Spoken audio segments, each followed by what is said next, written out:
আসসালামু আলাইকুম ওয়া রাহমাতুল্লাহি ওয়া বারাকাতুহু। আলহামদুলিল্লাহি রাব্বিল আলামিন ওয়াসসালাতু ওয়াসসালামু আলা আশরাফিল আমবিয়াই ওয়াল মুরসালিন নবিয়িনা মুহাম্মদ ওয়া আলা আলিহি ওয়া আসহাবিহি আজমাইন, আম্মা বা'দ। সম্মানিত ছাত্র ভাইরা, আমি এখন প্রথম শ্রেণীর হাদিসের ক্লাস শুরু করছি। হাদিস নম্বর হচ্ছে 4। বিষয়বস্তু হচ্ছে পানাহারের আদব কায়দা। আমরা কিভাবে খাবো, পান করব, এটার কিছু নিয়ম কানুন পদ্ধতি রয়েছে। সেগুলো মেনে আমরা যদি খাই এবং পান করি তাহলে অবশ্যই আমরা উপকৃত হব, এতে কোনো সন্দেহ নাই। তো এ মর্মে আমাদের প্রিয় নবী হযরত মুহাম্মদুর রাসূলুল্লাহ সাল্লাল্লাহু আলাইহি ওয়াসাল্লাম আমাদেরকে কিছু দিক নির্দেশনা দিয়েছেন, তা আমরা এই হাদিসের মাধ্যমে জেনে নিব। প্রথমে আমি হাদিসটি সুন্দরভাবে পাঠ করব, সবাই খেয়াল করবেন, এবং এরপরে হাদিসের শাব্দিক অর্থ, এরপরে টানা অর্থ করব, এরপরে হাদিসের আনুষঙ্গিক যে বিষয়গুলো রয়েছে সেগুলো আলোচনা করব ইনশাআল্লাহ। হাদিসটি হচ্ছে আন উমার ইবনে আবি সালামাতা রাদিয়াল্লাহু তাআলা আনহু قال كنت غلاما في حجر رسول الله صلى الله عليه وسلم وكانت يدي تطيش في الصحفة فقال لي رسول الله صلى الله عليه وسلم يا غلام سم الله وكل بيمينك وكل مما يليك।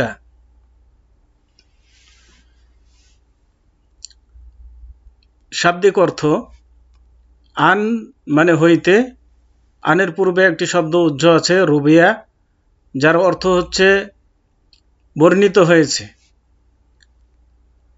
উমার একজন ব্যক্তির নাম, বিন মানে হচ্ছে সন্তান, আবি সালামা একজন ব্যক্তির নাম, একজন সাহাবীর নাম। আবু সালামার পুত্র উমার হতে বর্ণিত। কলা তিনি একজন পুরুষ বলেছেন, কুন্ত গোলামান, কুন্ত কানা মানে থাকা, আর তো যখন বলবে তো হচ্ছে এটা মুতাকাল্লিমের তা, অর্থাৎ মানে আমি, কুন্ত মানে আমি ছিলাম, গোলামান গোলাম মানে বাচ্চা, বাচ্চা ছেলে।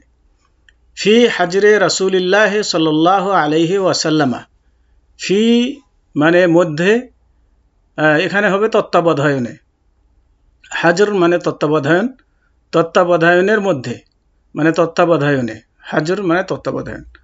রাসূলিল্লাহ সাল্লাল্লাহু আলাইহি ওয়াসাল্লামা, রাসূল সাল্লাল্লাহু আলাইহি ওয়াসাল্লামের, তার মানে আমি রাসূলুল্লাহ সাল্লাল্লাহু আলাইহি সাল্লামের তত্ত্বাবধায়নে লালিত পালিত হচ্ছিলাম। ওয়াকানাত ইয়াদি তাতিশু ফিস সাহফাতি, মানে একদিনের ঘটনা, খেতে বসেছিলাম।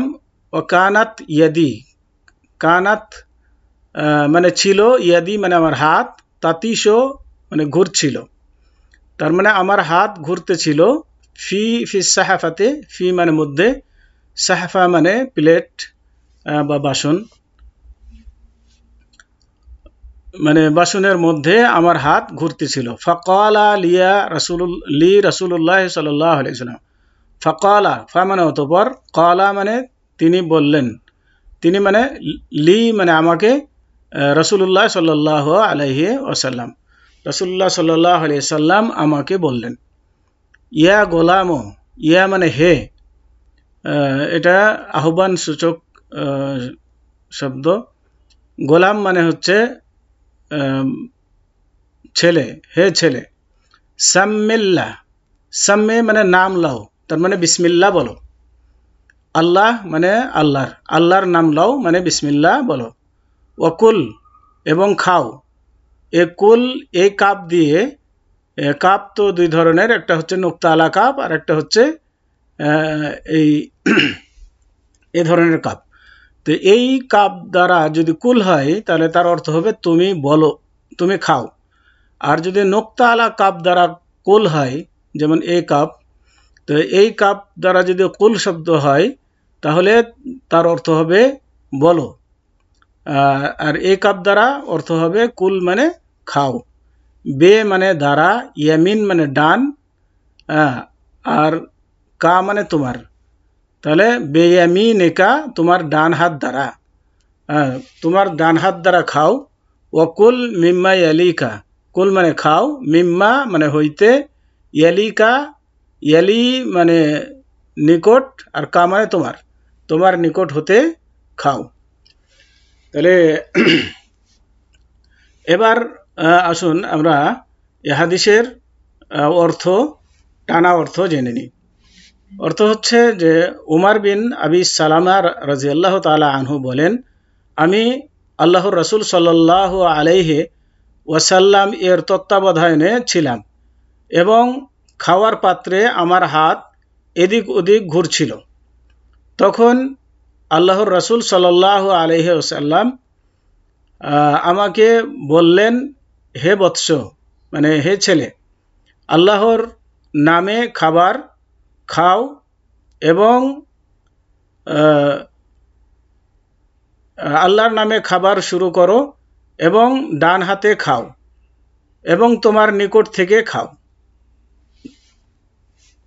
তার মানে এখান থেকে বোঝা যাচ্ছে যে ছোট বাচ্চা সে প্লেটের এদিক সেদিকে হাত ঘোরাচ্ছিল, যার ফলে আল্লাহ রাসূল সাল্লাল্লাহু আলাইহি সাল্লাম তাকে খাবারের নিয়ম বা আদব শিক্ষা দিলেন যে বিসমিল্লাহ, আগে খাবারের শুরুতে বিসমিল্লাহ বলো, আর ডান হাতে খাও আর নিজের সামনে থেকে নিকট থেকে খাও। হাদিসটি সহিহ মুসলিম হাদিস নম্বর 108/2022 এবং সহিহ বুখারী হাদিস নম্বর 2697। তবে হাদিসের শব্দগুলি সহিহ মুসলিম থেকে নেওয়া হয়েছে। কথা বলার উদ্দেশ্য হলো এই যে হাদিসের শব্দের মধ্যে বুখারী এবং মুসলিমের মধ্যে কিছু তারতম্য থাকতে পারে, কিন্তু ভাব অর্থ একই। তো এখানে যে হাদিসটি উল্লেখ করা হয়েছে, যে শব্দগুলো উল্লেখ করা হয়েছে, এই শব্দগুলো হুবাহু মুসলিম শরীফের হাদিস থেকে নেওয়া হয়েছে। আশা করি বুঝতে পেরেছেন। এবার আসুন হাদিস বর্ণনাকারীর পরিচয়। হাদিস বর্ণনাকারী মানে এই হাদিসের যাকে রাবি বলা হয়, আর তিনি হচ্ছেন উমার বিন আবি সালামা। উমার বিন আবি সালামা ইনি হচ্ছেন হাদিসের বর্ণনাকারী, তার মানে সাহাবী। আল্লাহ রাসূল সাল্লাল্লাহু আলাইহি ওয়াসাল্লামের ঘরে তিনি পালিত হয়েছেন। তিনি ২য় হিজরিতে জন্মগ্রহণ করেন। তিনি বাহরাইনের গভর্নর ছিলেন। ৮৩ হিজরিতে মৃত্যুবরণ করেন। হাদিসের সারসংক্ষেপ অর্থ। এ হাদিসটার অর্থ করলে এমনটি দাঁড়ায় যে এ হাদিসে খাওয়ার পূর্বে বিসমিল্লাহ বলা এবং ডান হাতে খাওয়ার জন্য বলা হয়েছে। এতে আরও প্রমাণ হয় যে বাম হাতে খাওয়া ও পান করা হারাম, কেননা এটি শয়তানের কাজ, এবং একজন মুসলমান ফাসেক লোকদের পথ পরিহার করে চলার জন্য নির্দেশিত। শয়তানের পথ পরিহার করা আরও অপরিহার্য। তার মানে একজন মুসলমানকে খারাপ মানুষের পথ পরিত্যাগ করতে বলা হয়েছে, আর যেহেতু এটি শয়তানের অভ্যাস বাম হাতে খাওয়া, তার এটা অহংকারী স্বভাব, তো এ কারণে আমাদেরকে অবশ্যই শয়তানের পথ পরিহার করতে হবে। কেননা হাদিসের মধ্যে এসেছে যে মান তাশাব্বাহা বিকওমিন ফাহুয়া মিনহুম, যে কওমের অনুসরণ করবে সে তারই অন্তর্ভুক্ত, দলভুক্ত। অতএব আমরা শয়তানের দলভুক্ত না হয়ে শয়তানের কাজকর্ম পরিহার করে আমরা রাসূল সাল্লাল্লাহু আলাইহি ওয়াসাল্লামের দলভুক্ত হব, ইসলামের অনুসারী হব। এরপরে আল্লাহ রাসূল সাল্লাল্লাহু আলাইহি ওয়াসাল্লাম এই তার সাথে একজন ব্যক্তি খাচ্ছিল, তো খাওয়ার সময় সে বাম হাতে খাচ্ছিল। আল্লাহ রসুল সাল্লাল্লাহু আলাইহি সাল্লাম তাকে বললেন যে তুমি ডান হাতে খাও, তাকে সুন্দরভাবে বলে দিলেন। তো আল্লাহ রসুল সাল্লাল্লাহু আলাইহি সাল্লামের কথাকে সে অগ্রাহ্য করে বলল যে আমি পারবো না। তখন আল্লাহ রসুল সাল্লাল্লাহু আলাইহি সাল্লাম বললেন তুমি কখনোই পারবে না। তো এরপর থেকে ওই ব্যক্তির হাত মুখে, ডান হাত আর মুখে উঠানো সম্ভব হয়নি, ডান হাতে সে খেতে সক্ষম হয়নি। তার মানে আল্লাহ রাব্বুল আলামিন তার প্রতি সন্তুষ্ট হয়ে রসুলের কথার অবাধ্যতা চলার কারণে, অহংকার করার কারণে তাকে এমনটি করে দিয়েছিলেন। অতএব আমাদেরকে অবশ্যই এই পথ পরিহার করে ভালো পথ অবশ্যই ধরতে হবে।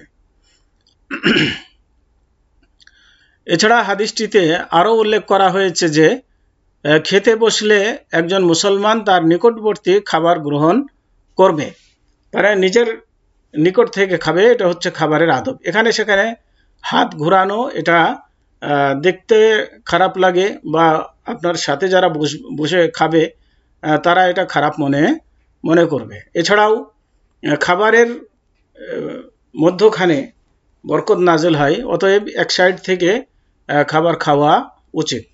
এছাড়াও এ হাদিসে আমরা যেটা বুঝতে পারি যে যদি খাবারের ধরন একই রকমের হয় তাহলে এই নির্দেশ আমাদেরকে অবশ্যই পালন করে যেতে হবে।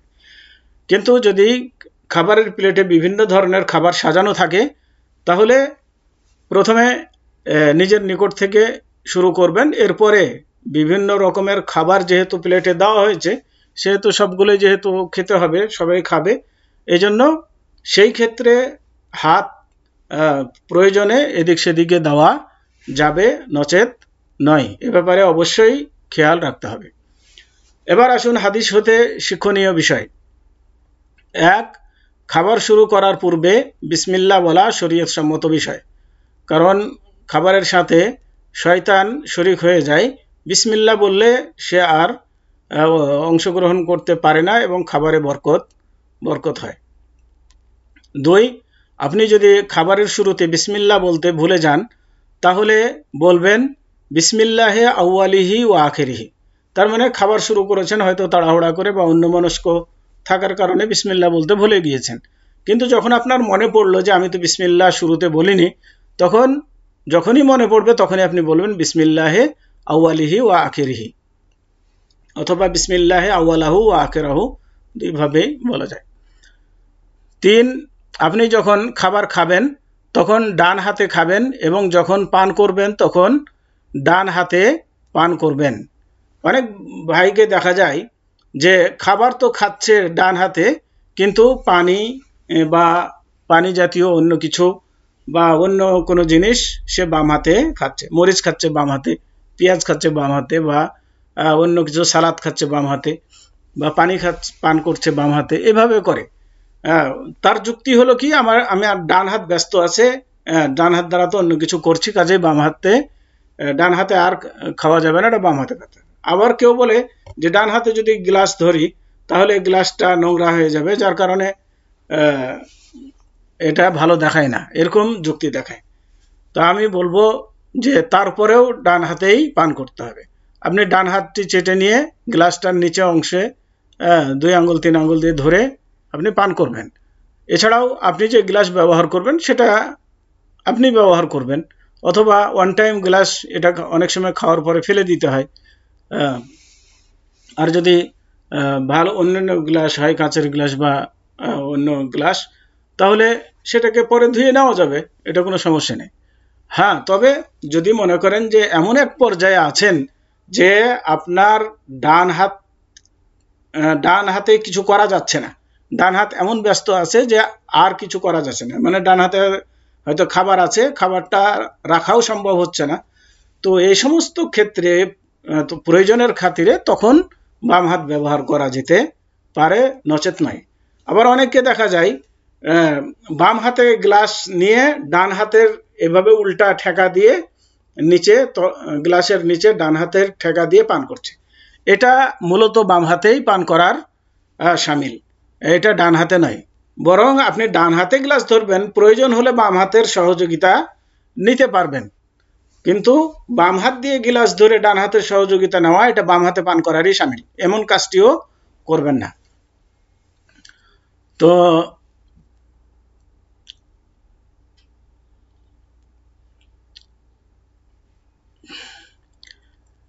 চার পানাহার শেষ করে আলহামদুলিল্লাহ বলে শেষ করা শরীয়ত সম্মত বিষয়। তার মানে যখন খাবার বা পান করা শেষ হয়ে যাবে তখন বলবেন আলহামদুলিল্লাহ। এছাড়াও অন্যান্য আরও দোয়া আছে, সে দোয়াগুলো মুখস্থ করবেন এবং সে দোয়াগুলো পাঠ করবেন। যেমন খাবারের শেষে দোয়া হচ্ছে আলহামদুলিল্লাহিল্লাযী আতআমানি হাযা আত-তাআমা ওয়া রাযাকানিহি মিন গায়রি হাওলিন মিন্নি ওয়ালা কুওয়া, এভাবে দোয়া আছে, দোয়াটি পাঠ করবেন। আবার অন্যের ঘরে যদি আপনি খান তখন অন্যের খাবার খেলে বলতে হয় যে